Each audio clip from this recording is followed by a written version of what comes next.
Bismillahirrahmanirrahim. Alhamdulillah. Wassalatu wassalamu ala sayyidina Muhammad wa ala alihi wasallam. Ma'abad. Assalamualaikum warahmatullahi ta'ala wabarakatuh.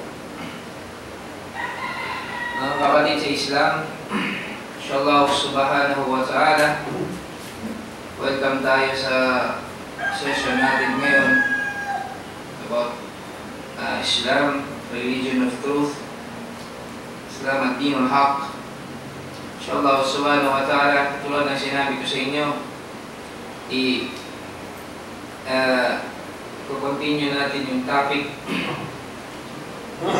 sa book na gagamitin natin, yung book na about Tawheed, para malaman natin ano yung mga inutos ng Allah Ta'ala regarding hakikat ng Tawheed at saka yung mga pinagbabawal katulad ng shirk. Dito na tayo ngayon sa al-babul tabarruk at tabarruka bis-shajar o hajar wa nahwihima. Ito ay tabarruk, yung naghihingi tayo ng blessings. Ang iniisip natin, nakukuha tayo sa mga blessings na yan sa mga kahoy at sa mga bato. Ang tabarraka, sabi ng Sheikh, ang mizan niya ay tafa'al min al-baraka. Al-barakatu wa hiya qatratul khair wa thubuth. Ay ang baraka ay napakaraming kabutihan at marami kang mukhang reward dyan. Thubuth. Wa hiya na'khudha min birqa bikasri. From the word ng birqa bikasri, وبكرة مجمع الماء أو مجمع الماء يتميز عن المجرى الماء بأمرين. Para siyang pinagsama mong mga tubig, mujma' al-ma', napakarami, madidistinguish mo siya sa tubig na dumadaloy in two ways. Al-kathrat, napakarami, at thubuth, siya ay steady. Yung thubuth dito, yung stability niya, steady. Ito yung word tabarruk. At tabarruk at talabul baraka, meaning naghahanap ka ng blessings, naghinahanap ng blessings. Ang tabarruk, for example, may mga tabarruk inalaw ng Islam, an yakuna tabarruk bi amri syar'i ma'lum. For example, mga tabarruk inalaw ng syara' ma'lum 'inda an-nas, common sa mga tao. Misal al-Quran, ang Quran ay may tabarruk, may blessings din. Wa qala subhanahu, kitabun anzalnahu ilayka mubarakun. Ang Quran, pinadala ng Allah Ta'ala sa iyo Muhammad, pinadala namin sa iyo, ay mubarak, full of blessings.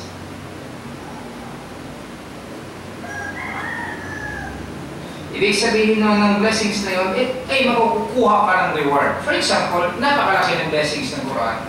Nasabi ng Propeta Muhammad, man qara'a harfan, yan ay minal Quran. Kung ikaw ay babasa ng isang harf, minal Quran, sa loob ng Quran, part of the Quran, isa lamang huruf. Pag sinabi mong alif lam mim, isang alif lamang, isang huruf, particles. Mim, isang particles, huruf. Ang alif lam mim, ang lam, isang particles, tatlo yun. Pag sinabi mong alif lam mim, meron ka na agad points 30. Kasi ang alif lamang bi ashri amthali, 10 points. Sinabi mo ng alif, meron ka ng 10 rewards. Dahil sa tabarruk, yung blessings ng Quran, bi ashri amthali, na tatlo, alif lam mim, meron ka na agad 30. Yan mga kapatid sa Islam.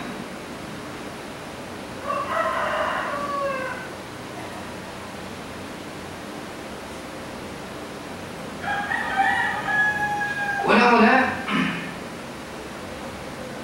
ang tabarruk, sabi ng Sheikh dito, makukuha mo rin ay, for example, ikaw ay nagtaalim, nagturo ka, whether nagturo ka ng Quran, ay full blessings, reward namin sa Allah. Wad du'a idan maghingi ka ng dua, according sa inalaw ng Islam, yun ay makukuha ka rin tabarruk, blessings.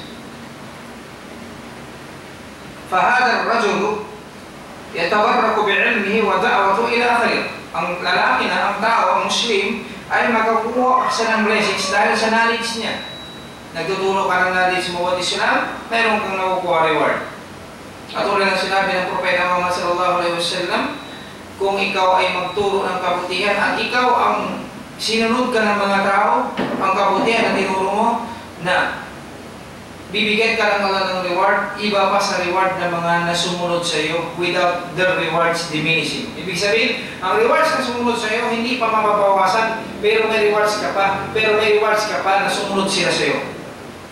Acts, ang opposite naman niya, kung ikaw ay founder ng bid'ah, gumawa ka ng innovation, at sinundan ka dahil sa napakagaling mo ma-explain kahit bid'ah na naging hasana. So, ang mangyayari, lahat ng sumunod sa iyo, mayroong ka pang kasalanan ng sumunod sa iyo. Iba pa sa kasalanan mo, sabi ng Propeta Muhammad sallallahu alaihi wasallam. Hindi rin mabawasan ng kasalanan ng sumunod sa iyo. Pero, idadagdag ng Allah yung kasalanan nila papunta sa iyo. Iba sa kasalanan nila, hindi rin mabawasan. Ganyan kasama. Pag ikaw ay tumawag sa hindi tama. So yun mga kapatid,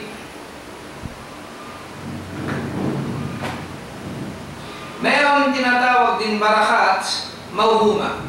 Al-barakatil mauhuma batila. Yung mauhuma, imagination. Yung thinking, parang ganon, may baraka. Mithlu ma yas'amuhu ad-dajjal. For example, yung mga nagdatawa sila ay mga propeta. From the words dajjal, dajjalun.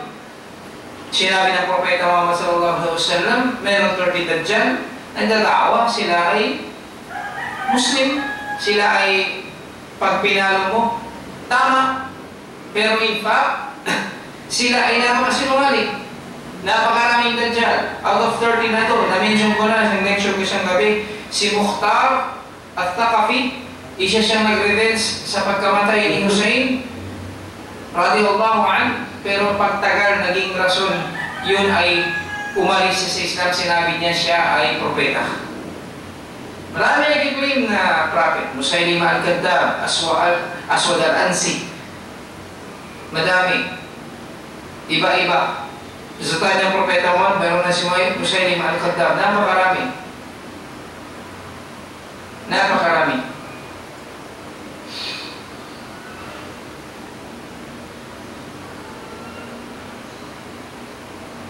For example, sabi dito ng Sheikh, لأن الفلان الميت, yung lalaki na yung patay,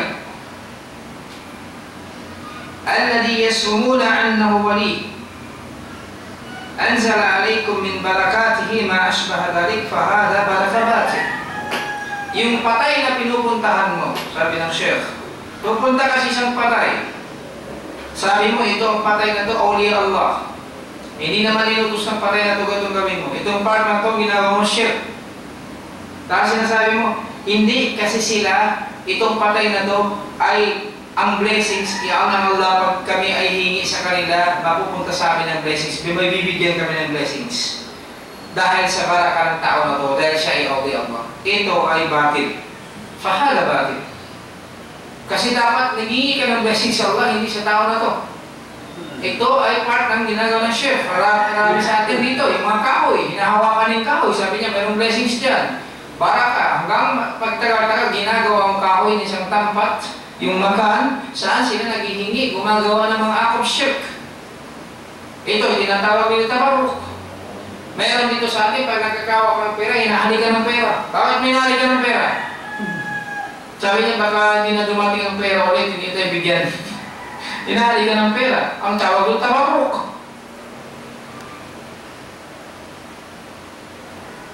La athara laha. Wala naman effect. Katulad ng sinabi ng Allah subhanahu wa ta'ala. Maliwanag. Lahat ng sinasamba nyo, hinihingan nyo, di ba na-promise na tayo sa Allah? Napakaganda ng Suratul Fatiha. Yan ay promise binding between us and Allah. Pag sinabi natin, Iyyaka na'budu wa iyyaka nasta'in, ikaw lamang ya Allah ang sinasamba namin at ikaw lamang ang hinihingan namin ng tulong. Ibig sabihin nun, dapat i-fulfill mo yung promise na yun. Al-wafa. Wafa'ul wa'ad. Dapat ma-fulfill mo yung wa'ad na yung promise mo na yun. Hindi mo siya i-break. Pag sinabi mo, ikaw lamang ya Allah ang sasambahin namin, wala kang sasambahin maliban sa Allah.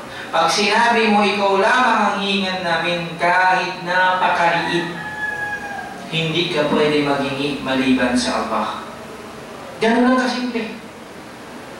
Kung gagamitin natin yung tunay, yung thinking natin with the guidance sa Allah, ganun lang kasimple, maiintindihan natin. Pero ang syaitan, hindi siya tumitigil, dinigilod niya tayo. Sasabihin sa atin ng syaitan, hindi yan enough. Sila mga to, awliya yan ng Allah. Ang ibig sabihin ng syaitan, sabi ng syaitan, ang ibig sabihin ng awliya Allah, they are the friends of Allah. They are His close. They are close to Allah. Mukarrabun ila Allah. Katulad ng mga angels o prophets. Sabi na, manghingi ka, umawak ka sa libingan nila, makukuha ka ng blessings. Pumunta ka sa libingan nila, manghingi ka, baka magkaroon ka ng pera. Lahat ng ito nag-inspire sa atin ng syaitan, la'natullahi. Gusto ng syaitan, dahil favorite talaga ng syaitan, idilud ang mga tao pag sila ay alamul ilm. Wala silang knowledge sa Islam, lalo na yung walang guidance sa Allah, ng tunay na guidance galing sa Allah, hindi nila alam yung hakikat ng Islam, ano ang hakikat ng Tauhid. Kaya ginagawa natin ito para malaman ng mga kapatid natin, ano ba talaga yung hakikat ng Tauhid? Gaano ba talaga kahalaga ang Tauhid sa buhay natin? Hindi enough kapatid, pag sabihin mo lang ako ay naniniwala, walang ibang Diyos kundi Allah, pero hindi mo siya pag-aaralan. Pag-aaralan mo dapat ang Tauhid. Ano ba yung Tauhid? Paano ba yung Tauhid? Para ma-fulfill ko to. Ano ang mga rason na pwede kong para makaiwas ako hindi ko mabangga yung Tauhid? Ano yung opposite ng Tauhid? Di ba yung shirk? Ngayon, pag-aaralan mo, after mo pag-aaralan ng Tauhid, opposite nun, magkarapit sila, yung shirk. Ibig sabihin nun, pag-aaralan mo rin, kahit anong gawin mo, gagawin mo lang pag-aaralan mo para makaiwas ka sa shirk. Maliit man o malaki, iiwas ka para hindi ka makapunta sa shirk.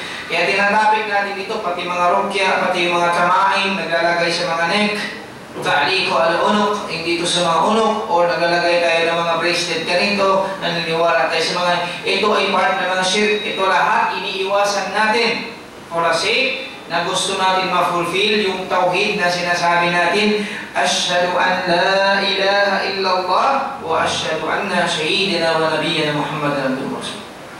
Sinasaksihan namin walang ibang Diyos kundi Allah, at sinasaksihan namin si Propeta Muhammad, siya ay propeta ng Allah, at siya ay teacher namin, siya ay na good example to be followed. Uswatun hasanah.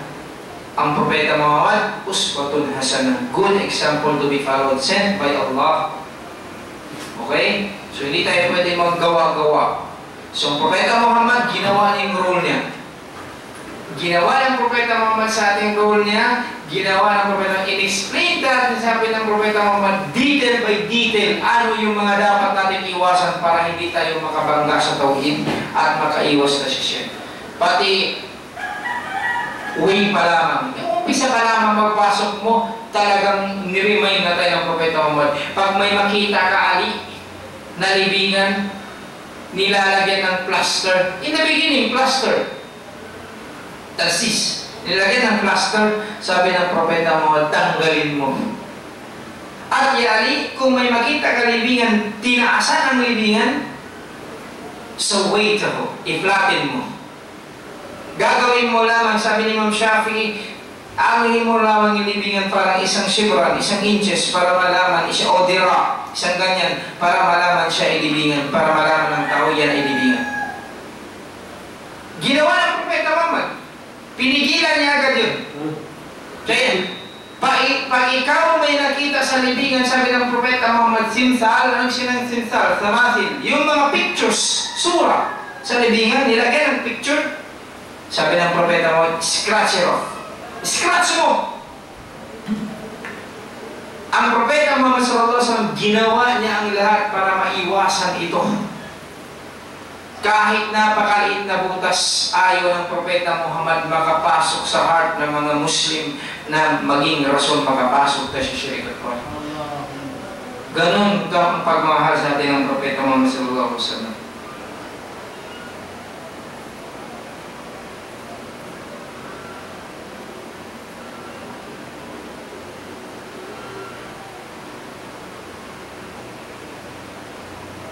So mga kapatid, ang mga tabarruk in-explain natin dito, ito yung mga term na ginagamit dito, malalaman natin may mga nagkukuha tayo ng tabarruk inalaw ng Islam. Ito yung sahiha. Mayroong tabarruk batila. Ibig sabihin, avoid fasida, hindi pwede sa Islam. Katulad ng magbasa tayo ng Quran, isang huruf lamang magbabasa ka ng Quran, makukuha ka ng 10 times, 10 agad blessings. Ihasir yung taliha. Ngayon, nabasa mo ang Quran, ilan ang points mo? Subhanallah mga kapatid.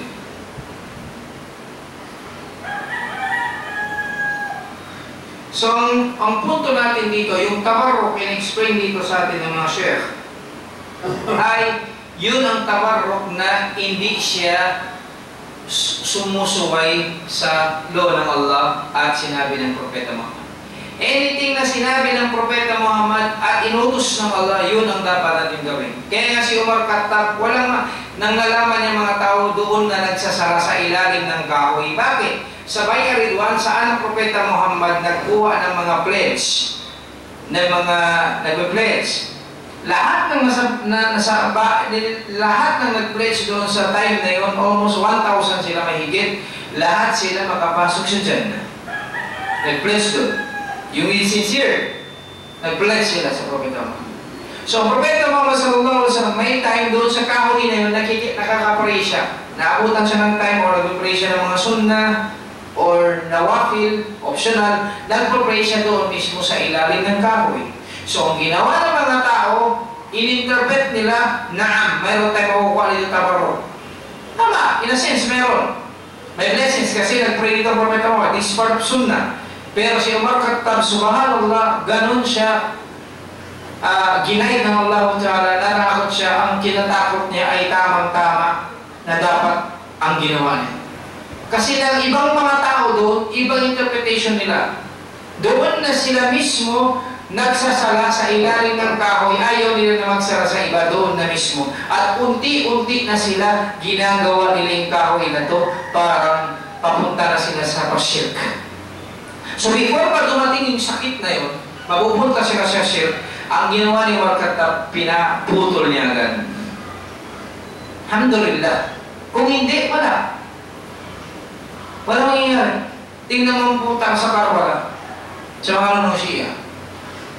Kahoy, pinipraise ang kahoy doon. Kinukuha pati yung tinatawag bilog ganyan, ginagamit nila sa pag-pray nila. Tanay mo, bakit ka nang gumagamit ng ganyan? Sabi niya, dito kasi galing to sa Karbala, dito na nahulog yung dugo ni Hussein radiyallahu anhu, na ako ng Propeta Muhammad, kaya kami sumasamba sa Allah na ito, lalagay namin sa pagsujud namin para makuha kami ng tabarruk. Ang tanong, kung yun ay inalaw ng Islam, dahil dugo ni Hussein radiyallahu anhu nilagay doon, nahulog doon sa Karbala, nasahid siya doon.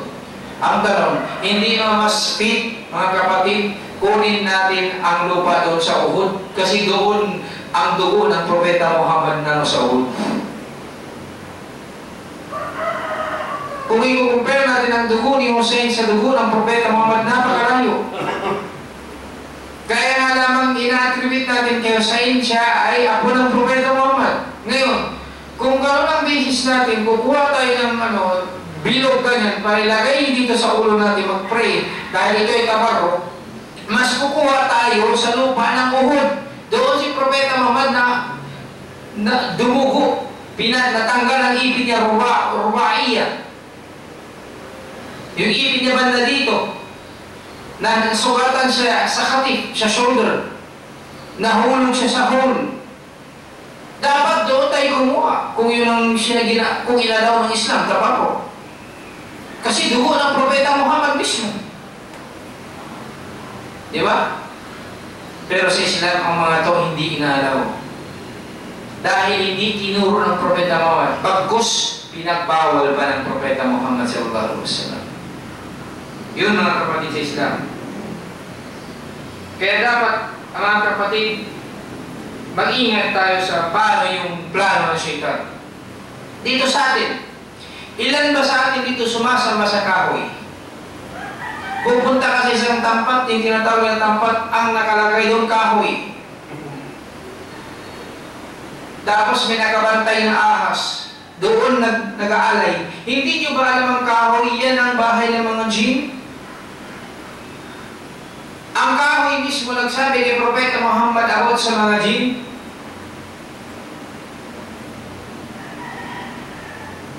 Pag inalayaw mo yung kahoy, inalayaw mo yung bahay ng jinn. Nakikita ka ng jinn habang nag-aalay ka. Di ba? Hindi mo lang alam. Naalala ko, maliit pa kami, ganyan. Doon sa sulok. Pag nasugatan kami or nagkasakit kami, dadalhin kami sa isang kahoy. Napakalaki. Nag-aalay. Inaalayan kami ng mga pagkain niya para magamot. Nakagat ako ng honey, nakagat ako ng bees, dinala ko doon. Yan. Ganon ang lahat. May sakit, pupunta sa bundok. Magpapagamot. Lahat ng gagawa na ito ay gagawa ng shirk. Pag tayo ay namatay at hindi tayo nakakuha ng repentance sa Allah, magpakailanman na tayo sa impyerno. Kaya kapatid, before too late, tigilan na natin mga to at sumamba na tayo sa Allah Ta'ala na nag-iisang Allah at hihingi lamang tayo sa Allah. Wala nang iba hingan natin kung di Allah. Lahat ng mga complaints natin, lahat ng mga problema natin dapat sa Allah lamang. Kaya nga si Jacob, nang sinasabi ng mga anak niya, sinuwaling sa kanya si anak niya, si Joseph ganito, nakuha si Benjamin. Anong sabi niya? Inni ashku ilallah. Ako ay nagko-complain lamang sa Allah. Lahat ng problema ko sa Allah lamang ako nagko-consult.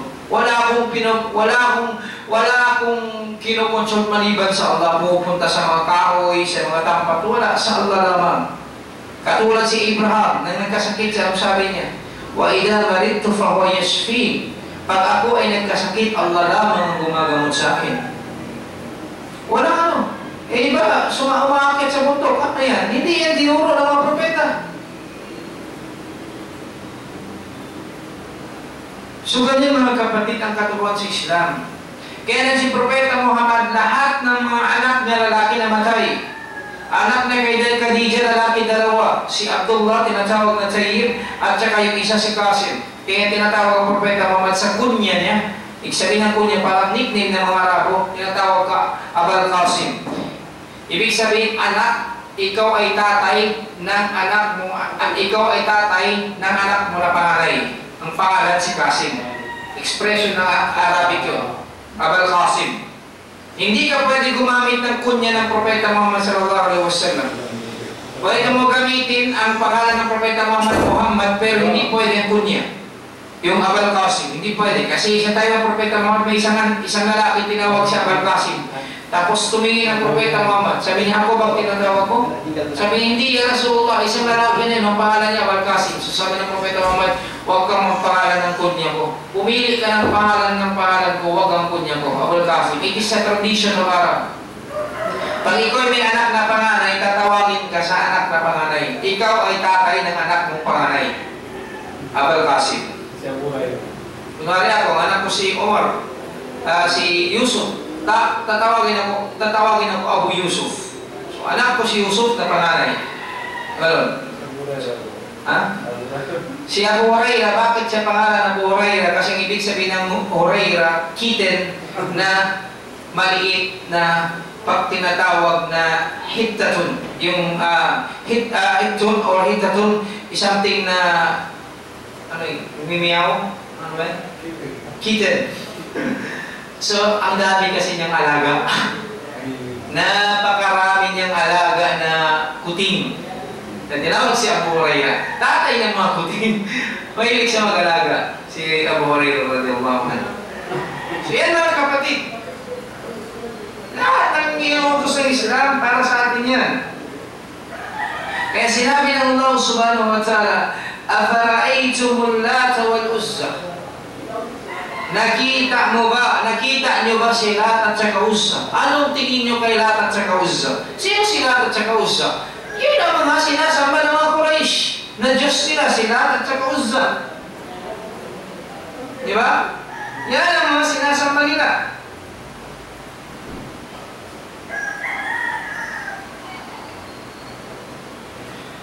Yan ang dumating si Propeta Muhammad sallallahu alaihi wasallam sa kanya. Sinabi ng Propeta Muhammad, tigilan yung pagsamba kay Lat at saka Uzza. Hindi nyo ba alam ang Arabo, 360 God nila, kanya-kanyang God, iba-ibang role? May God para sa business, may God para sa Hajj, mayroong God para sa traveler. Kaya si Umar Khattab, sabi niya, isang araw umiyak siya tapos tatawa siya. Sabi ng Propeta Muhammad, bakit ko umiyak? Ya Rasulullah, hindi ko alam kung i-forgive pa ko ng Allah. Sabi niya, bakit? Sabi niya, at the time of Jahiliyyah, Rasulullah, ang tradisyon ng Jahiliyyah, pag makaanak ng babae, lilibingin ng babae. Kasi perception na ng Jahiliyyah, pag nakaanak ng babae, ay malas. Yun ay tasyaon, bad omen. So, ya Rasulullah, nilibing ko ang anak ko. Buhay na buhay, nilibing ni Umar Khattab ang anak niya. Habang hinuhukay niya yung hukayan, sabi ng anak niya, tayo na tayo, anong ginagawa mo? Bakit ka naguhukay? Hindi alam ng anak na hinuhukay siya, na ang hinuhukay ng tatay niya para sa kanya. Hanggang nakahukay si Umar Khattab radhiyallahu anhu na tamang-tama na kaya niya na abutin yung anak na babae, hinila niya yung anak na babae, at nilagay niya doon sa grave at tinabunan niya. Sabi ng anak na, tay, bakit mo ako pinapatay? Bakit mo ako tinatabunan? Umiiyak siya magkakta pero wala siyang magawa. Yun ang tradition ng mga day of Jahiliyyah. The day of ignorance. Pag nakaanak ka ng babae, pinapatay mo kasi malas.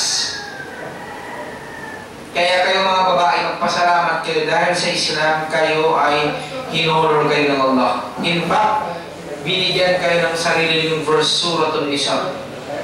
Verses para sa babae. Kasi dati hindi ginagalang ng babae.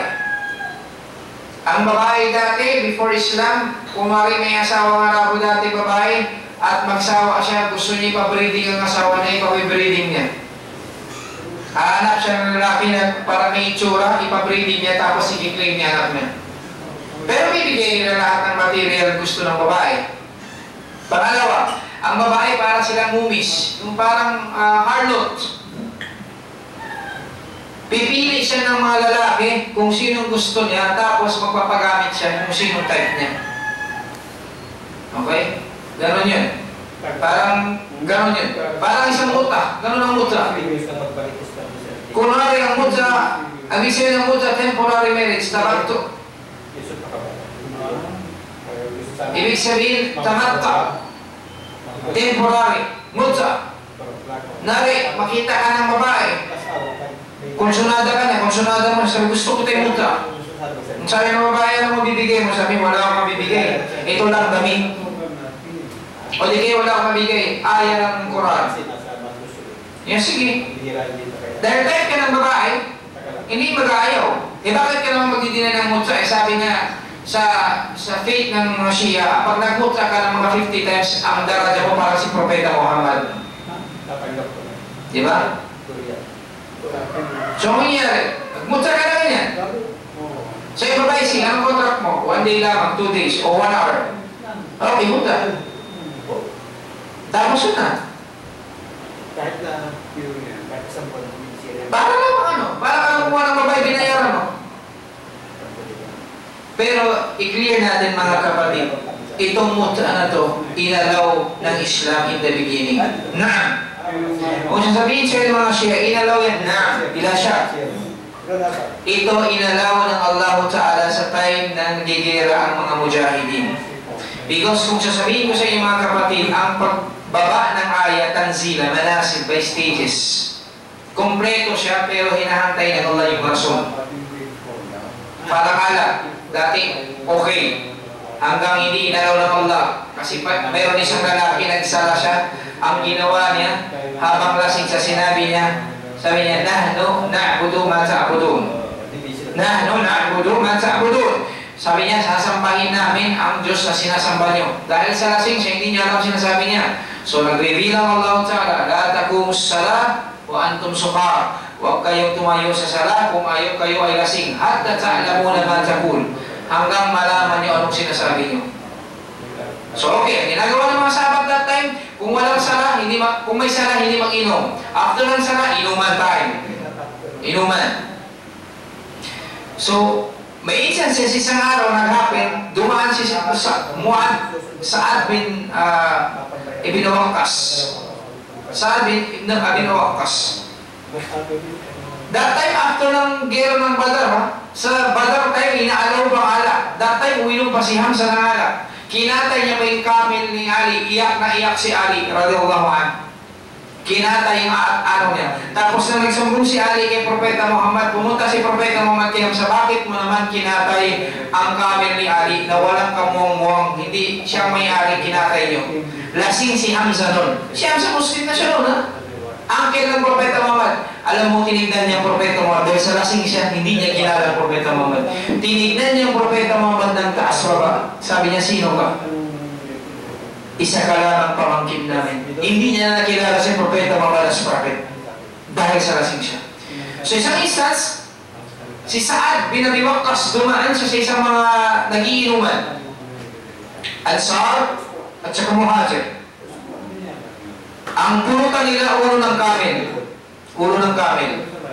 So dumaan si Sa'ad bin Abi Waqqas, sabi sa kanila ng isang Muhajir, sabi sa kanila isang Ansar, nasa Madina. Sabi sa kanya ng Muhajir, ng Ansar, sabi niya, Sa'ad, para sa'yo, sino ang mas mabuti? Muhajir, ibig sabihin ng Muhajir, nag-hijra, nag-migrate from Makkah to Medina. They are called Muhajir.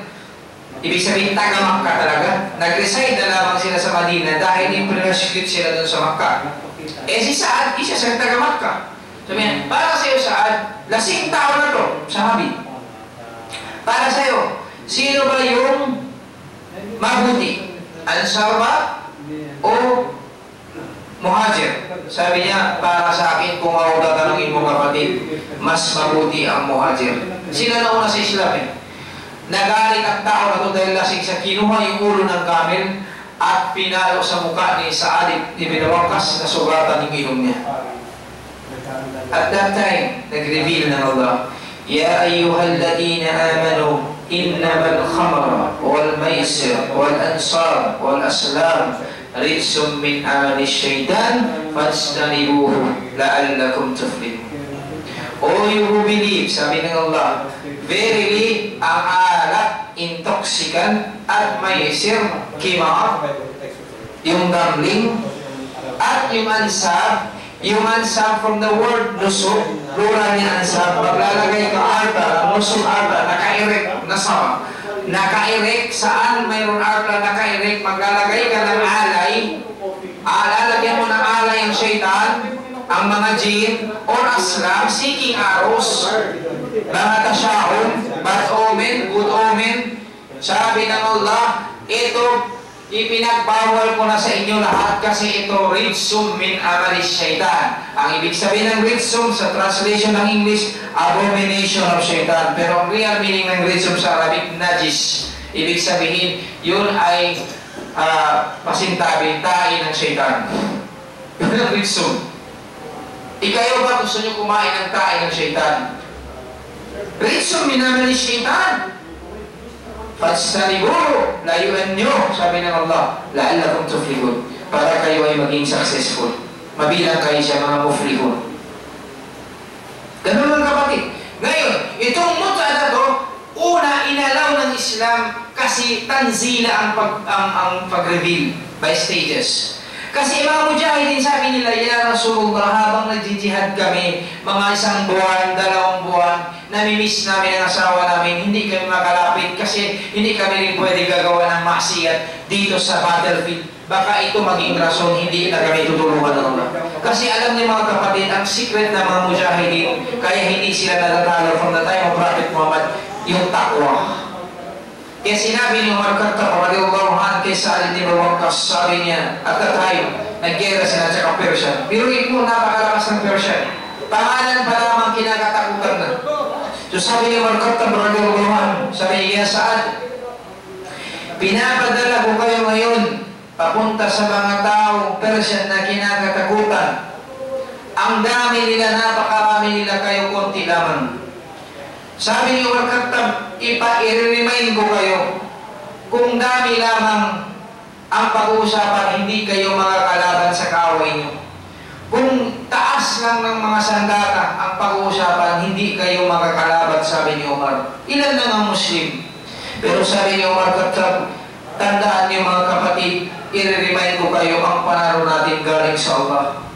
Kailangan, sabi ni Umar, hindi magkatugma kayo at sa kakalaban. Kung ang kalaban nyo umiinom ng alak, kung ang kalaban nyo ng bababae, kung ang kalaban nyo nagsishirk, kung ang kalaban nyo nagiging oppressor, kayo ay opposite. Dapat hindi kayo nang oppress, hindi kayo ng bababae, hindi kayo uminom ng alak.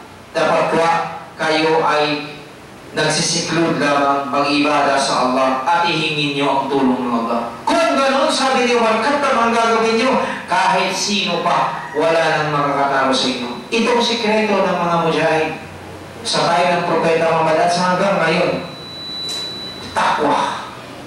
Kaya sinabi ng Allah, inna akramakum indallahi atqakum. Verily, the most honorable of you with Allah are taqwa.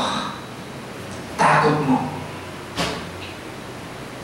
Sabi ni Umar Khattab sa later, mahiya kayo sa mga angel kasama nyo, huwag kayong magmasiha.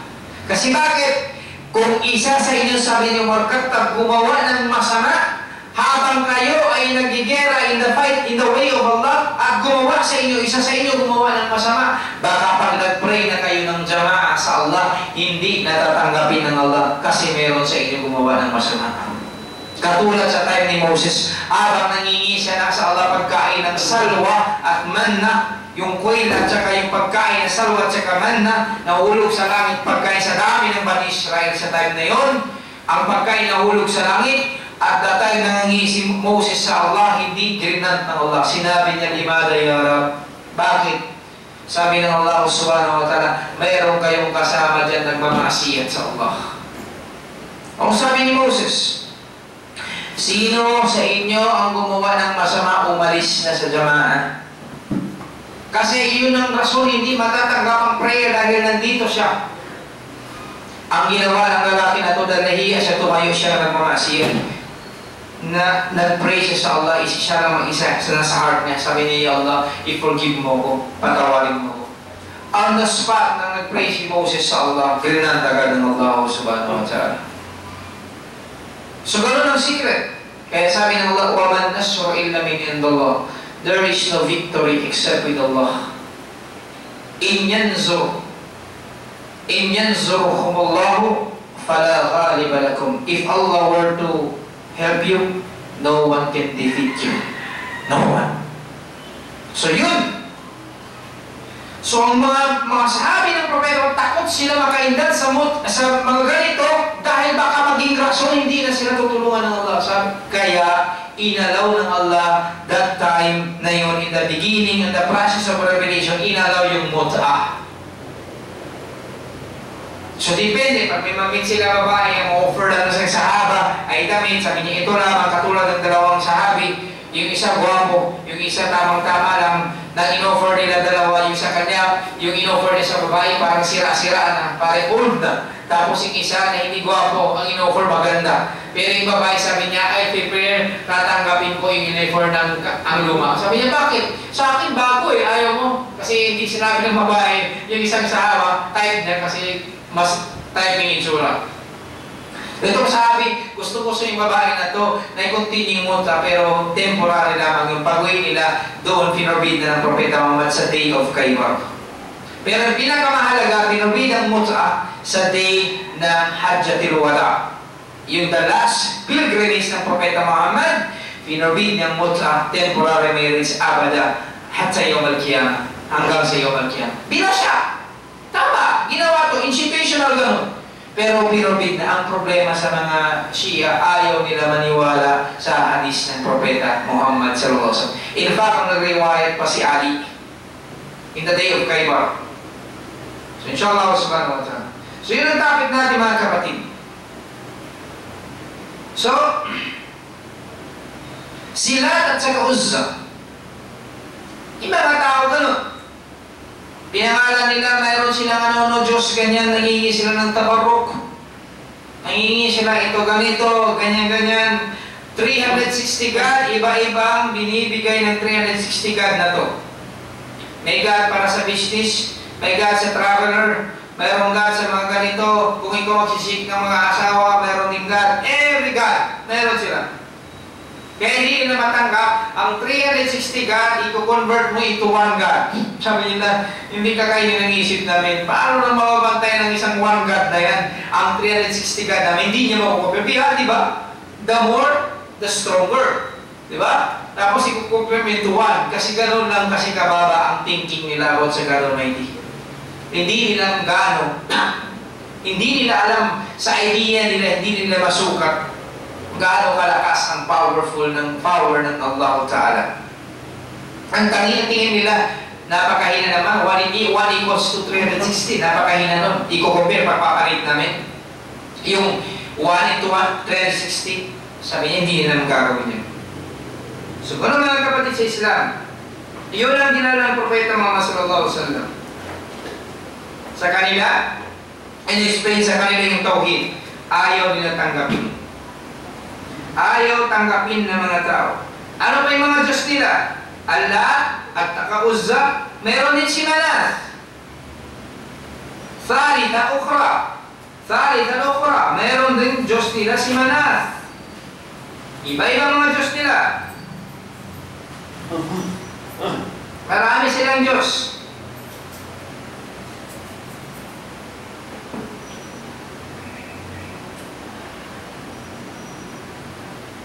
Alam mo ba sino silat na to?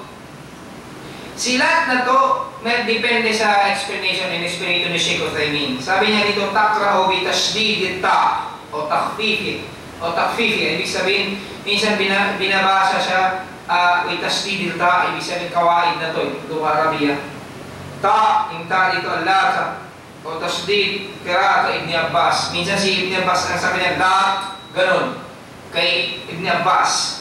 Sa pronunciations, fa-qira'at at tashdid takun ismun fa'il min latta. Ibig sabihin, isa siya ay ismun fa'il. Ang lat dito, ismun fa'il, ibig sabihin siya, doer, latta.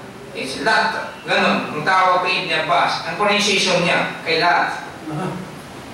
Wa qala hadha as-sanam aslahu ar-rajul yarat as-sawiq lil-Hijaz. Itong silat, siya ay naging sanam. Ginawan siya ng idol kasi ang original nito, isang lalaki. Yung lalaki na to, ang ginagawa niya, siya ang nagbibigay sa pagkain sa mga nag-hajj. Ninimix niya ng sawik. Hindi ko alam yung itsura ng sawik na pag-mix niya para sa pagkain, ginagamit niya sa pagkain na yun. Tapos meron fat. Tapos, pinapakain na doon yung mga mag-hajj. Parang nagagawa sa parang something, may mga sandwich, ganyan. Ganon siya sa kabuti. Sinabi ko sa inyo mga kapatid, minsan kasi sobrang pagmamahal natin sa isang tao, nakakumit tayo ng shirk.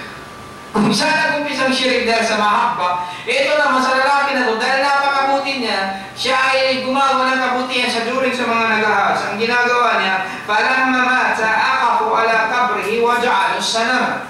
Nang namatay na siya, ang ginawa ng mga tao, akaf wala kabri, naging devoted na sila. Ibig sabihin ng akaf, kaya ang tinatawag na word akaf, ziyarat at tinatawag i'tikaf, Ibig sabihin, nagsisiklud ka talaga, nagiging devoted ka, lumalayo ka sa worldly mundo, nagiging devoted ka for something. So, akafu ala kabri, nagiging devoted na sila sa lilingan nito ni lahat. Naging devoted sila. Ala kabri, waja'aluhu sana. Tapos, jilan ba'da jilan, generation after generation, ginawa nila na itong ng sanam. Sabi ko sa'yo, katwa fa katwa. Step by step ang syaitan. Okay? Ganyan ang syaitan magano, mangdilog. Ito tao ha, sila.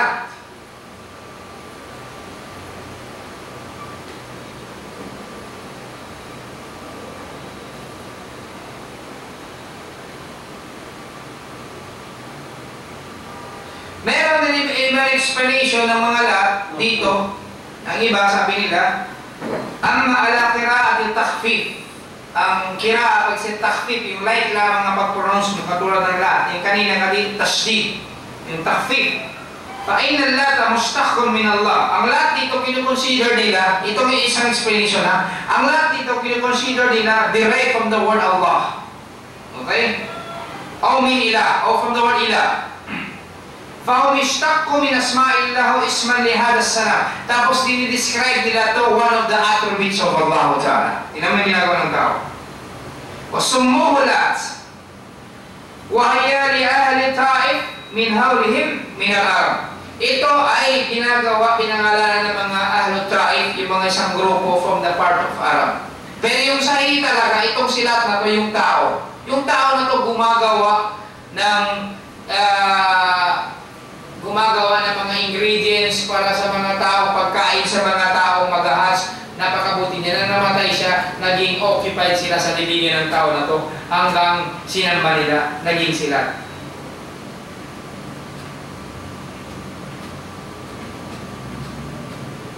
Ito naman si Uzza. Sino si Uzza? Si Uzza naman, wa huwa sanamu ya'budahu Quraish, yu'badu Quraish, Banu Kinana, mushtaqun min ismillah aziz, kana minakhlati bainal Makkah wa Ta'if. Tingnan mo. Ito si Uzza, isang sanam idol na sinasamba ng Quraish from Banu Kinana. From the tribe of Banu Kinana. So, saan ang galing ng Propeta Muhammad? Mushtaqun min ismillah. Pinapangalan, diniderive nila from one of the names of Allah subhanahu wa ta'ala, Al-Aziz. Ang ibig sabihin ng Aziz, the strong. The stronger, Al-Aziz. Ito yung Uzza. Kana, binakhla bainal Makkah wa Ta'if. Yun ay nakhla. Ang nakhla dito, dates. Isang dates, bainal Makkah wa Ta'if. It's between Makkah and Ta'if. Itong dates na to, yun ang pinangalan nila sa Uzza na ginagawa nilang sinasamba nila. Tingnan niyo mga kapatid, saan na-derive ang mga Diyos-Diyosan na to? Anong nangyari lahat to? Tabarrok. Kumukuha ng blessings. Nagtatabarrok. Huwag kang lumapit sa place na holy yan. Huwag kang lumapit sa place na yan. Kasi pag lumapit ka ganyan, meron mga. Subhanahu mga kapatid. Nagkakaroon lamang ng tabarrok, blessings pag sinabi ng Allah. For example, ang Makkah. Hindi ang Makkah, for example, sinabi mo tabarrok, blessings, grabe ang blessings niya. Kaya siya nagkaroon ng blessings kasi sinabi ng Allah, siya ay holy. Okay? For example, bigyan kita ng example. Sinabi ng Allah, yakhluqu man yasha wa yakhtar. Ang Allah, ginagawa niya sinong gusto niya at pinipili niya sinong gusto niya. Bigyan kita example. Lahat ng araw, di ba lahat ng araw, they are full of blessings? Yes. Pero mayroon exclusive na araw na maganda. Ano yun? Maraming blessings. Juma. Sino sabi? Allah Ta'ala. Ano pinagkaiba ng Juma sa ibang araw?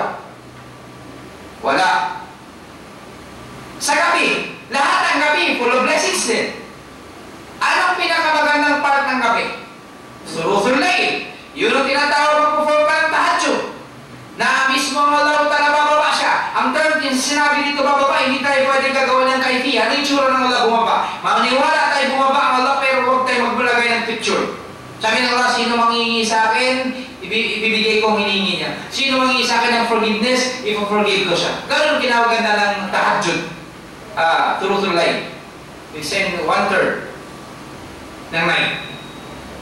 Ano pinagkaiba ng ibang night sa night ang tahajjud? Wala. Sino ang sabi mas maraming blessings doon? Allah. Yun sa mga night. Saan ang night na pinakamaraming blessings? Ang tanong. Ang nights na pinakamaraming blessings, yun na ang Laylatul Qadr. Bakit naging holy ang Laylatul Qadr? Isang sara mo lamang sa isang Laylatul Qadr, kung i-convert mo, 1,000 months. 83 years. Ibadah, and 6 months. Ngayon, sino sabi nun? Allah. Tanong ulit. Lahat ba ng months maganda? Naam. They are 12 months. In fact, sinabi ng Quran, they are 12 months. They are hurum. They are holy. So ano naman ang pinaka-holy sa months ng lahat ng 12 months na to? Yun ang month ng Ramadan.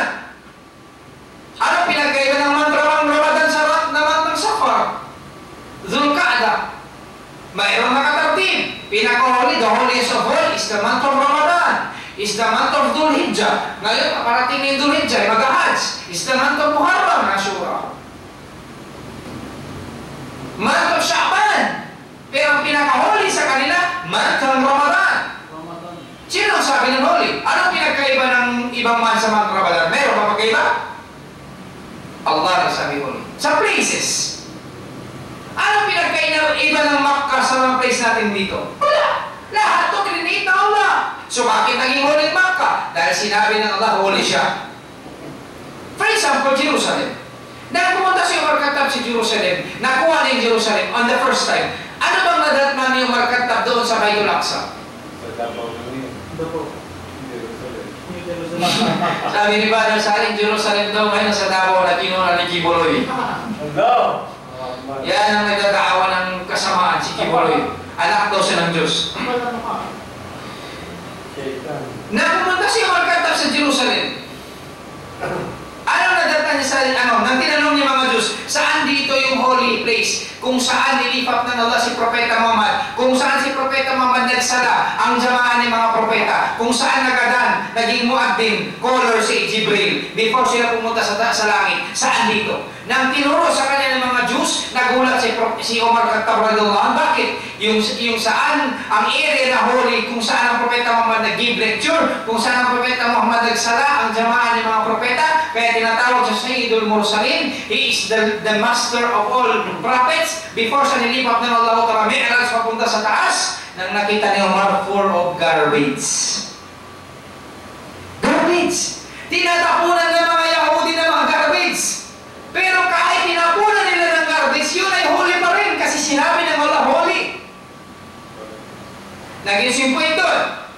Nagiging holy lang siya mga kapatid kung Allah ang nagsabi nun. Naam. Kaya nga sinabi ni Ibn Umar nang tininignan niyang Makkah, sabi niya, sino pa kaya ang holy pa sa'yo? Tapos sinabi niya, narinig ko ang Propeta Muhammad, ang dugo ng Muslim mas holy pa kaysa Makkah.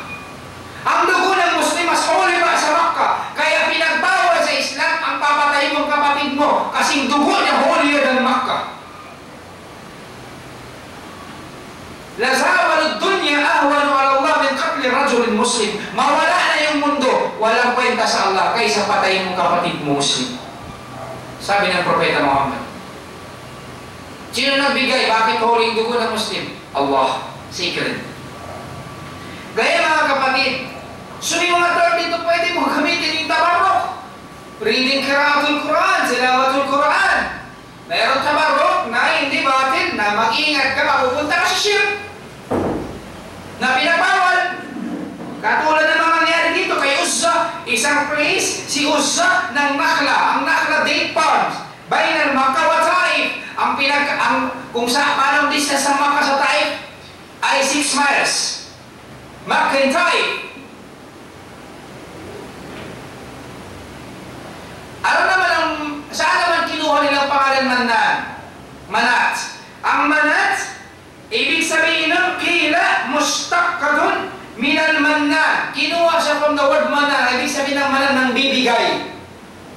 Nang bibigay al-mannan ng Allah Ta'ala, mannan ng bibigay ng blessings. Kaya sabi ko sa in each God ng mga Quraysh, kanya-kanyang role. Si Manan ang bibigay ng blessings. Si Uzza iba. Si Manat, si Hubal iba. Lahat yung may meaning.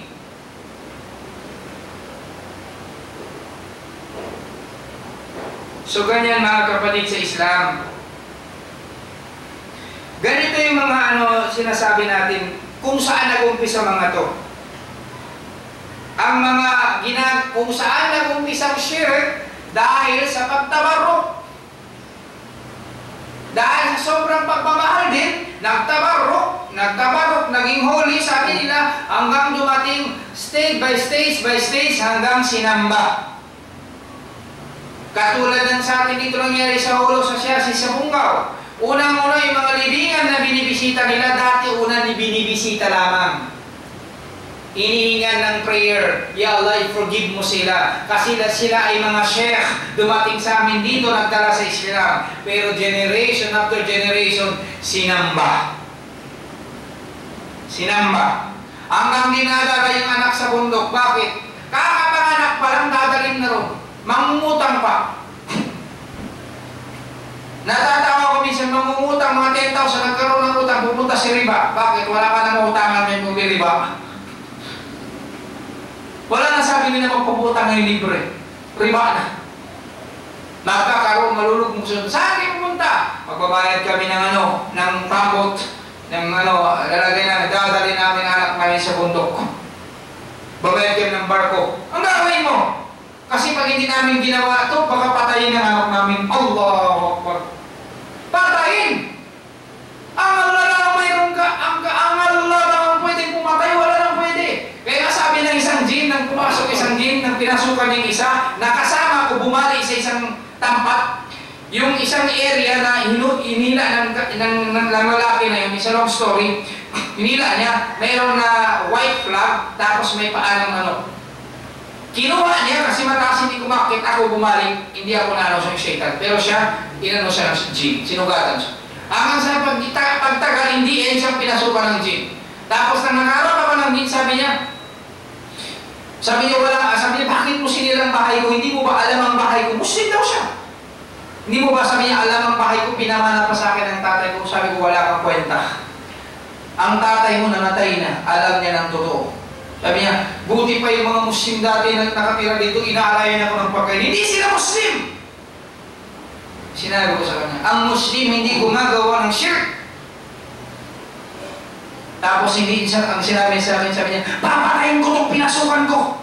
Tauso, papatayin ko itong pinasukan ko. Sabi ko, bakit mo pa pinapatagal? Patayin mo na! Sabi ng lola, sabi niya, Ustad, suwag, papatayin na ako ko. Huwag kang matakot, patayin mo! Hindi niya mapatay. Alam mo bakit? Sinabi ko agad sa kanya, sinabi ng Allah, وَمَا كَانَ لِنَفْسٍ أَن تَمُوتَ إِلَّا بِإِذْنِ اللَّهِ. Walang kamatayan, sabi ng Allah, magaganap kung di kagustuhan ko lamang. Patay mo! Hindi niya mapatay. Pero tayo, bakit tayo takot na takot? Pag hindi natin dinala sa bundok, makapatayin. Subhanallah. Subhanallah. Yan ang finit na kay Propeta Muhammad. Nang hindi siya naniwala sa mga Diyos-Diyosan na ito, lahat ng anak na lalaki na matay. Anong sinabi ng mga Quraysh? Hindi kasi naniwala sa akida natin. Kaya pinatay ng Diyos natin ang anak niya. Kapatid, kung ikaw pinatay ng Allah Ta'ala ang anak mo, yun ay pagmamahal ng Allah, hindi galit.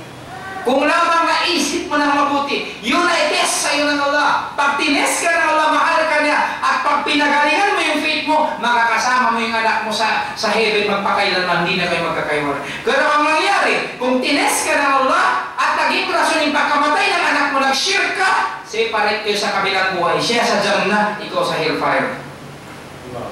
Ginawa mo yung test ng Allah, nagalit sa iyo Allah. Ang test ng Allah na pagmamahal ng Allah, ginawa mong rason para magalit sa iyo Allah.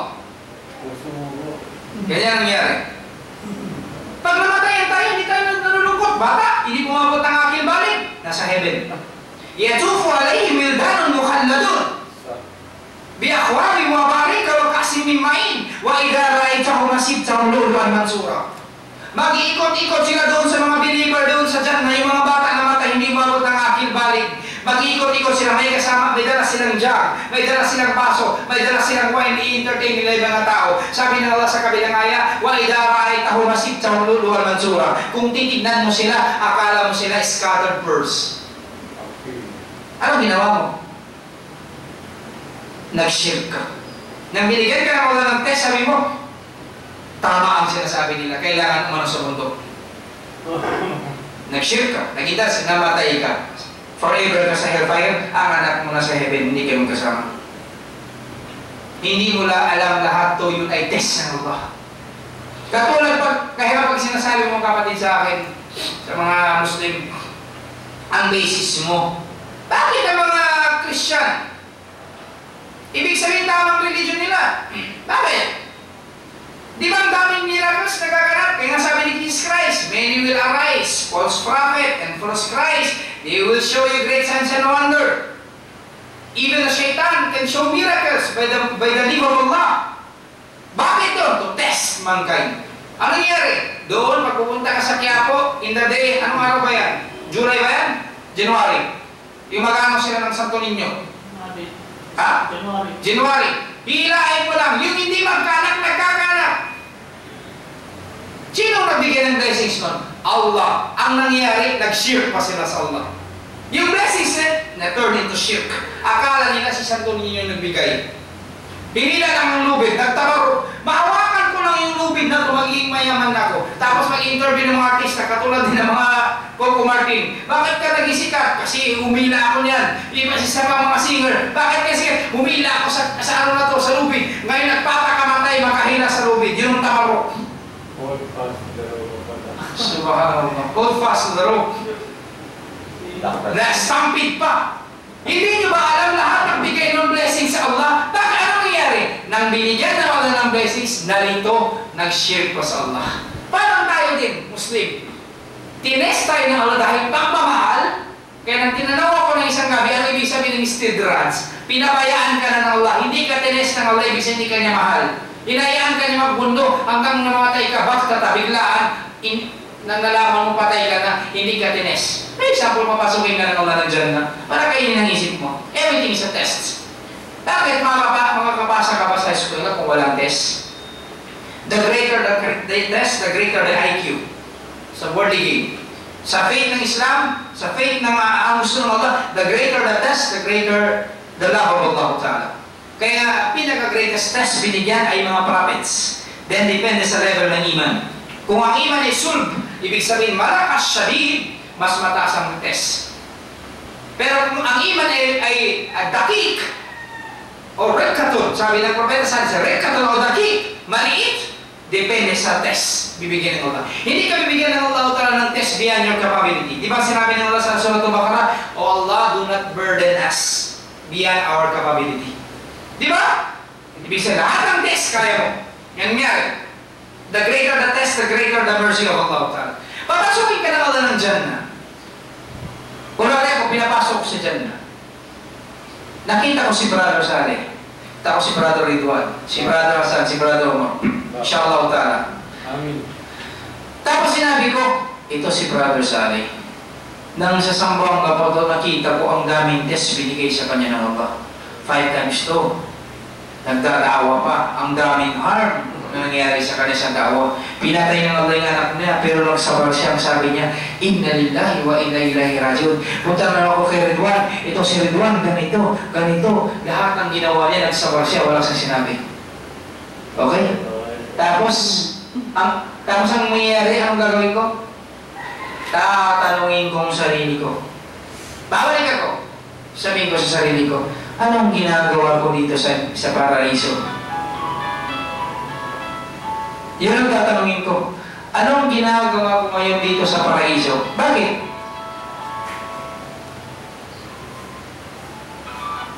Anong ginagawa ko ngayon dito sa paraiso? Bakit? Sa mundo pa kasi, hindi ako nag-worship sa Allah. Hindi ako tinest ng Allah. Lahat ng luho ko sinunod ko. Lahat ng pinagbawal ang mga ginawa ko. Lahat ng inutos ng Allah, hindi ko ginawa. Bakit ako nandito sa Jannah? Mag-feel ako ng guilt sa sarili ko. Bakit ka nandun? Hindi ka naman fit dun. Kung sinasabi, bakit ka nandun? Mayroon tayong conscience, mga kaibigan, mga kapatid. Bro, mangyayari yan? Ha? Hindi, ginawa ko lang yung example. Parang ikaw pinapasok ka, sa isang party, isang occasion, lahat doon ng Amerikana, ang damit mo. At hindi ka invited. O in-invite ka, maraming damit mo, punit-punit. Bakit? Hindi ka fit sa mga ano nila, hindi ka fit sa mga ano nila, yung mga daraja, yung honor nila. Kasi bakit? Sila ganito, ikaw ganito.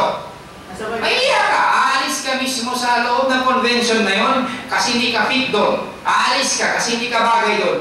Ganon din ang mangyari. Pag ikaw kunwari, ito, ginawa ko lang analogy, example lang to. Hindi ko sinabi mangyari to. Impossible, hindi natin maluloko ang Allah. Example lang to. Kung ikaw pinapasok na Allah at makikita mo, i-assess mo. Wala, i-assess mo yan eh. Ganito, ganyan. I-assess mo rin sarili mo. Ano bang ginawa ko sa mundo? Bakit ako nandito? Parang impossible. Ang hinatawa mo sa akin yan, mercy po naman Allah, tama. Pero sinasabi ko sa conscience mo talagang hindi mo matanggap. Yun ang nagbibigyan ako sa inyo ng analogy. Ganyan yung mga kapatid. So, ginawa niya, maghila ng lubid, nagtabarok. Yun ang dinadalil nila. Kung hindi tama ang ginagawa namin, bakit nagkaanak ang hindi nagkaanak? Bakit nagkaanak ang hindi nagkaanak? Ang may cancer na wala, in-interview lahat. Ang naging artista, ang sumikat lahat in-interview. Sina Lorin Di Castro, in-interview. Devoted talaga dyan. Bakit ganyan nangyari? Kasi dahil sa paniniwala ko sa Nazareno. Nakalimutan ang lahat na bibigay ng blessing Allah Ta'ala, walang natulong. Walang natulong ni sino. Ganito rin ang nangyayari sa Muslim. Karamihan sa atin. Karamihan ng mga Muslim. Nangihingi. Nang pumunta sila sa bundok, nagamot ang anak nila. Sabi niya, tama. Tama ang ginagawa natin. Nagamot. Nang dinalaman natin dito sa bundok, nagamot na walang sakit. Hindi magamot ng doktor. Ganyan. Ganyan ang nangyayari. Lahat ng mga kapatid dapat maintindihan natin kung paano yung Allah mag-test sa atin. Ito lahat maniwala. Kaya sabi ko sa inyo, hindi natin ma-achieve ito kung wala talaga knowledge about tawhid. At hindi natin may iwasan ng shirk. Ito yung basis ng mga Quraysh. Dati. Sa dami natatanggap ng blessings ng Quraysh, hindi nila matanggap, ipapalit yun sa nag-iisang Allah. Kaya ang ginagawa ni Umar Khattab sa isang side, yung umiiyak siya kasi naalala niya anak niya, nililibing niya ng buhay.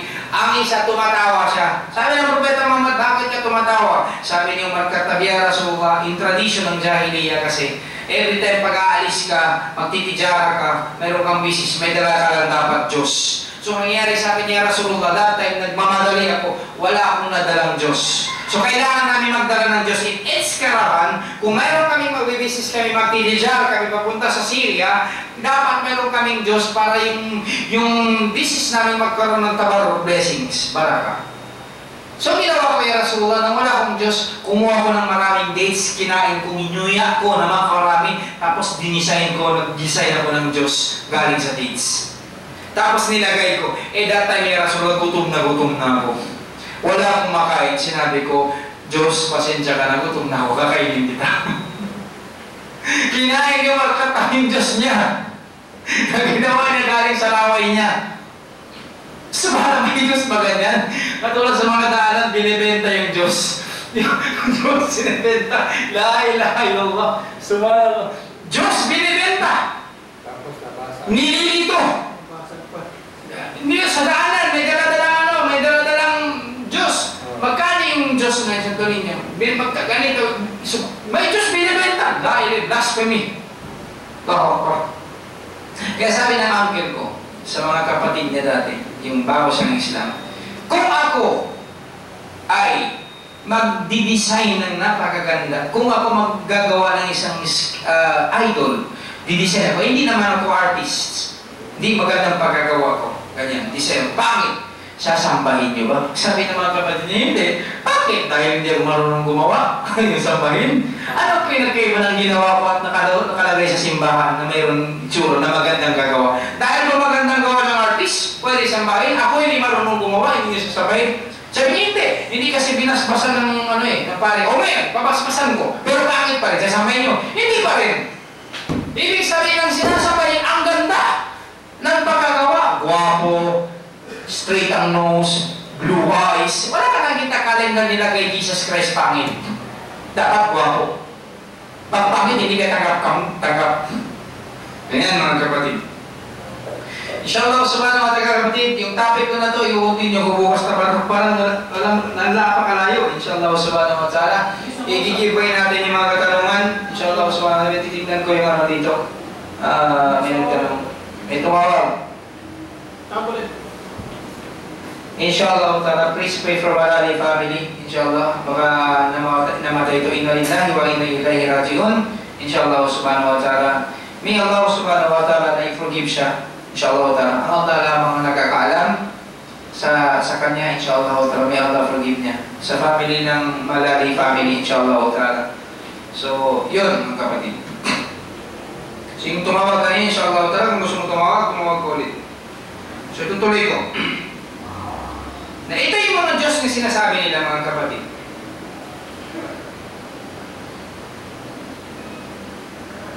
Ito ang ginagawa nila. Inaalayan nila ng mga dugo nila. Diba? Inaalayan nila, inihimas-himas nila ganyan yung mga Diyos na to. Yan, ginagawa ng mga Arab dati. Tapos ano masama? Ito pa sinabi nila. Sabi ng Allah sa kanila. Sabi ng Allah sa kanila ito. Alakum dakaro walahu uthna. Di ba sabi ng Allah? Sabi ng Allah, ina-attribute nyo pag mayroong lalaki sa inyo, tapos pagbabayi sa Allah. Subhanallah. Yan ang ginagawa ng mga dati. Pag lalaki sa kanila, pag babae na attribute nila sa Allah. Kaya pinapatay nila pag babae dahil malas, ina-attribute nila sa Allah. Ang sabi ng Allah, alakum dakaro walahu, ang ibig sabihin ng lahu dito dawir sa Allah pag babae. Subhanallah. وهذا أيضا استفهام إنكاري على المشركين الذين يجعلون الله بنات لهم بنين.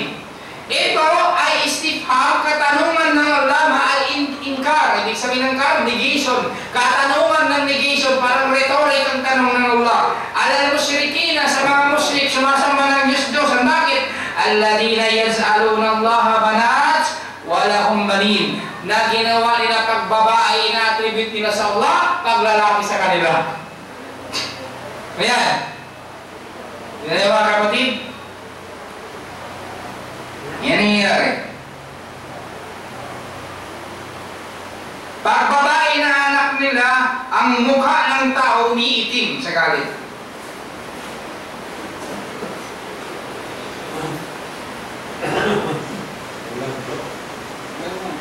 Inshallah, subhanahu wa ta'ala, sasagutin ko yung katanungan muna kapatid. Tapusin ko muna ito.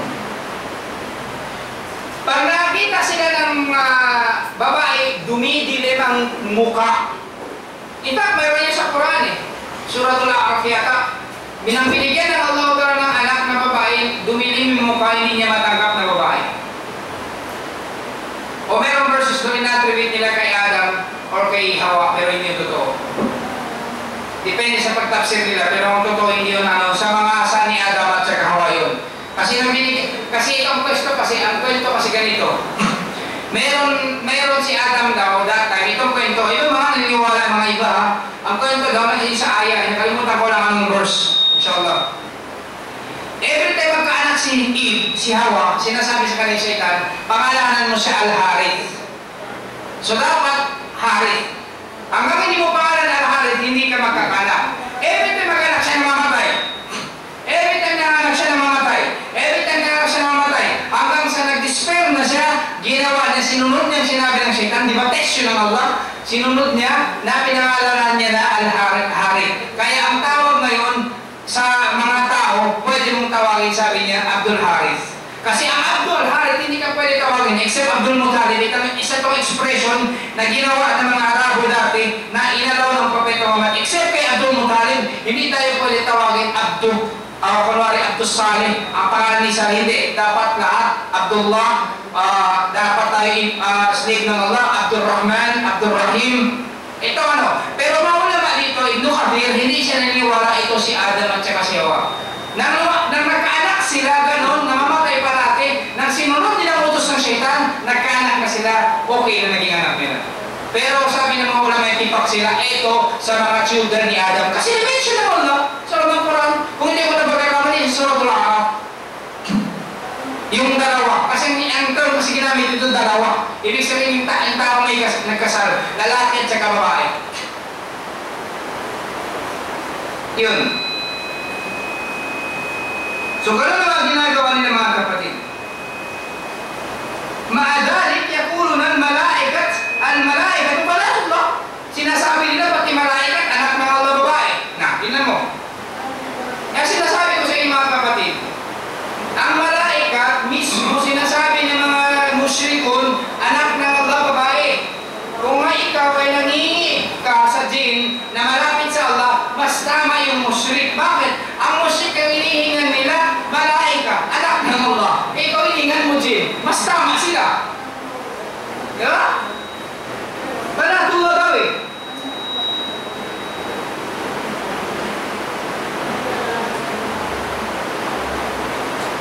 Tapos sinabi ng Allah, tilka idan qismatun diza.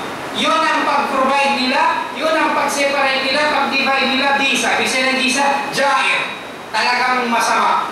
Pinuin mo pag lalaki sa kanila, pag babae sa Allah. Parang ininutorek sila ng Allah sa mga ganong paniniwala nila.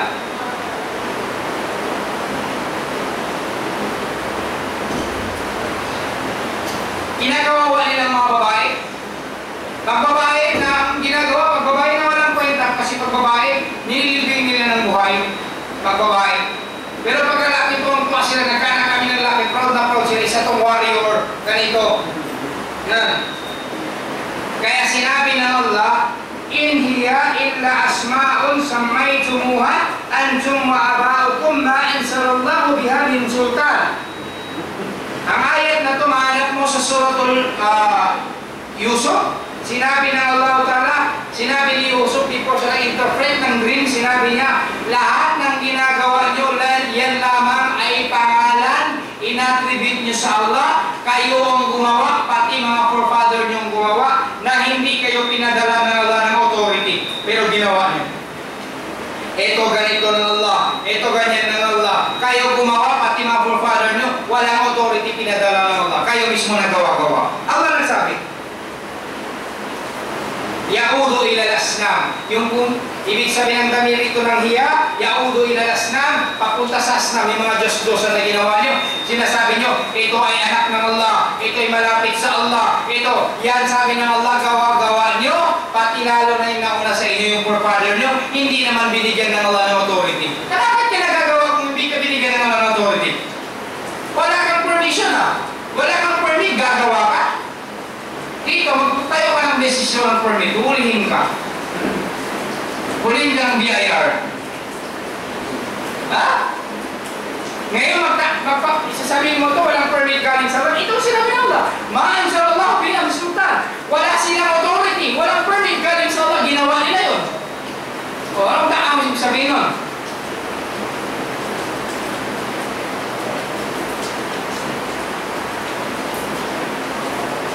Ang sabi dito, وَهَذِهِ الْأَصْنَامُ وَاللَّاتُ وَالْعُزَّى وَالْمَنَاةُ الَّتِي سَمَّيْتُمُوهَا آلِهَةً اتَّخَذْتُمُوهَا آلِهَةً تَعْبُدُونَهَا وَهِيَ مُجَرَّدْ أَسْمَاءٌ سَمَّيْتُمُوهَا. Yun ay pure lamang sa pangalan nilalagay nila. Ito si Lat, si Uzza, ito, pero hindi binigyan ng Allah ng authority. Pinangalanan nila, walang authority. Walakin ma anzalallahu biha min sultan, pero hindi pinadala ng Allah ng authority. Hindi katulad ng propeta Muhammad, lahat ang dinadaawa nila ang mga propeta, mayroon authority sa Allah. Utos na Allah. Kul, sabihin mo Muhammad, la. Kul, sabihin mo Muhammad, Allahu ahad. Authority yun. Kul, kul, kul, kulu. Lahat yun authority. Ito walang authority, gumagawa eh. Talagang in-specify na walang authority.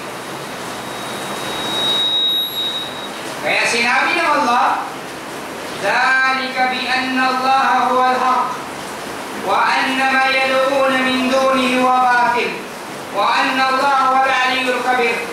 Kaya sabi ng Allah, lahat ang Allah, siya lamang ang Diyos na tunay. Kaya sinasabi natin parati, la ma'budu bihaqqin illallah. Walang ibang Diyos na dapat sambahin, dapat ang Allah lamang. Tapos sinabi ng Allah, wa anna ma yad'una min dunihi, ang lahat ng sinasamba maliban sa Allah, hinihingan ng tulong maliban sa Allah, huwa batil. Yun ay wrong, batil. Wa anna Allah huwa al-aliyyul kabir, kasi Allah siya ay pinakamataas, aliyyul kabir. Nah, saan surah to? Suratul Hajj, ayat 62. So, gano'n mga kapatid? Inshallah subhanahu wa ta'ala mga kapatid, yun ay pang-remind lamang namin sa inyo regarding sa topic na yun. Inshallah subhanahu wa ta'ala, bukas i-continue natin yung topic na to kasi kulang rin ang oras natin. Assalamualaikum, ano po ba ang pinagkaiba ng tauhid at akida? Tauhid, ang tauhid part ng akida. Ang akida ay creed, akay, paniniwala, mga salogan ng paniniwala na according sa turo ng Propeta Muhammad na inutos ng Allah. Yun ang tinatawag na manhaj, yun ang tinatawag na way sahih. Yun ang tinatawag na akida, tinatawag na yung akida tawqifiyya. Akida tawqifiyya. Ibig sabihin, creed tawqifiyya. Ibig sabihin sa tawqifiyya, mayroon siyang dalil sa Quran at saka Sunnah na nabiblis ng Allah Ta'ala na ang creed na yun na inutos ng Allah sa Propeta Muhammad at ginawa ng mga sahaba at mga tabi'in at mga tabi'in. Ang creed, ibig sabihin ng akida ay creed. Ang tauhid, part ng creed, pinakamalaking creed ang tauhid. Because ang pinakamalaki sa lahat sa part ng creed ay tauhid. Ito ay asasuddin. Ito ay foundation ng religion. Itong tauhid na to ang rason bakit ang Allah ginawa tayo lahat. Wa ma khalaqtul jinna wal insa illa liya'buduni. Wala akong ginawa. Hindi ko ginawa ang tao at saka jin except they worship me. Sabi ng ulama, ano ibig sabihin ng liya'buduni? Ang ibig sabihin na sabi nila, yuwahiduni. Ang yuwahiduni from the word wahada. Wahada, yuwahidu, tauhid. Sinabi, yuwahiduni. Iisahin mo ang Allah. Worship one God. Yun ang tauhid. Ang tauhid ibig sabihin mo. Part of creed. Ang creed is faith. Millah. Religion. Part ng religion, may creed, may tauhid. Kaya dapat pag ikaw ay pinag-uusapan natin dito akida, akaid, tinatawag na papasok ka na sa etikadiyya. Kaya nga sinabi ng mga shaykh, mga chef, pag ikaw ay nag-shirk at ang shirk mo etikadiyya, ibig sabihin ang shirk mo ay part of creed, talaga nakapasok ka na, binangga mo yung tauhid, talaga ikaw ay mukhriju anil millah, nakalabas ka na sa religion. Kasi etikadiyya yun. Part of creed, usul. Hindi siya puro, hindi branches. Usul. For example, mangingi ka sa mga libingan, mangingi ka sa patay. Ito pag nakapasok ka part to ng creed, akida. Akai. Etikadiyya. Hindi siya ng puro. Ang puro, mga kilap ng mga ulama, mga puro, yung mga sabi ng mga ulama, ano bang say mo sa istimna? Ang istimna, masturbation. So ang mga ulama, kilap sila. Sabi ng mga iba, sabi ng ibang ulama sa mga kulatus syariah, sabi nila, yan ay amalun syariah. Yan ay deeds na madumi. Sabi ng iba, sabi nila yan ay adatus syariah. Adatus syariah. Sabi nila, yan ay adat na nakatago, na hindi pinagsasabi. Sabi ng iba, sabi nila walang masama. Basta kaysa makagawa ka ng masama, ikaw ay lalapit sa babae, pwede ka mag-istimna, masturbation. Ito mga kilap nila. Pero may mga ulama, nagkukuha sila ng dalil sa Propeta Muhammad. Sabi ng Propeta Muhammad sa hadis, pero yung hadis na to hindi sahih. Hindi sahih ang hadis na to, for correction lamang. Sabi ng Propeta Muhammad, sino sa mga ummah ko na papakasalan yung kamay niya? Papakasalan yung kamay niya. Kasi ang mga Propeta Muhammad, pag nagagamit siya ng kalima, hindi bastos. Katulad ng Allah, ang Allah ay nagagamit ng kalima, hindi bastos. Okay, kaya mga ulama, pag nag-preach, dapat hindi sila nagagamit ng kalima bastos. Yan ay adab ng ulama. Adab ng ulama, pipigilan mo gagamit ka ng kalima bastos. Kasi mismo Allah sinabi na, sabi ng Allah Ta'ala, sabi niya, Fa'atu kung an nasyuktum. Sabi ng Allah, lumapit kayo sa mga pananim nyo kung saan ang gusto nyo. Ang ginamit ko na Allah, pag lumapit ka sa babae, harf. Ibig sabihin ng harf, magtatanim. Wala siyang sinabi magzina ka o magjima ka. Wala. Sabi niya, kung lumapit kayo sa pananim nyo, saan ang gusto nyo. Okay? Ang Propeta Muhammad, gumamit din siya ng term. Ang term na ginamit is istimna. Yan kiyuyada. Pinakasalan yung kamay. Okay? Pag nakita ang pinakasalan kamay, sabi niya, pagdating na sa'yo Malkiyama, yung kamay niya buntis. So, yun ay hadis hindi sahih. Ikikulari pa ilang natin mga kapatid sa Islam. So yung mga Islam, inshallah ta'ala, hope na intindihan mo ang pinakaiba ay ang ibig sabihin ng creed, akida, ang tawhid. Inshallah ta'ala maintindihan mo. Bukas itutuloy natin. Brother Ridwan, patay mo rin. Inshallah ta'ala, bukas itutuloy natin yung sa ano.